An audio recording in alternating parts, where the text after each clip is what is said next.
দেশে চলমান পরিস্থিতিতে জাতীয় ঐক্যের ডাক দিতে দেশের প্রধান রাজনৈতিক দলগুলোর পাশাপাশি ধর্মীয় নেতাদের সঙ্গে সংলাপে বসতে যাচ্ছেন অন্তর্বর্তী সরকারের প্রধান উপদেষ্টা ডক্টর মোহাম্মদ ইউনূস।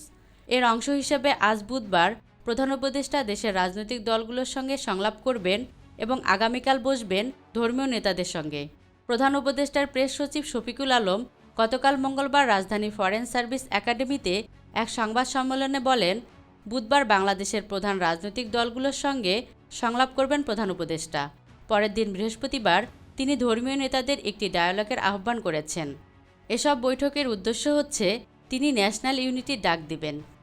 এদিকে অন্তর্বর্তী সরকারকে নিয়ে বৈষম্য বিরোধী ছাত্র আন্দোলনের সমন্বয়ক হাসানাত আবদুল্লাহ তার নিজের ভেরিফাইড ফেসবুক পেজে লেখেন, অন্তর্বর্তীকালীন সরকারের এখন উচিত ভারতের সঙ্গে পূর্ববর্তী ফ্যাসিবাদী সরকারের করা সব গোপন চুক্তি জনসম্মুখে প্রকাশ করা।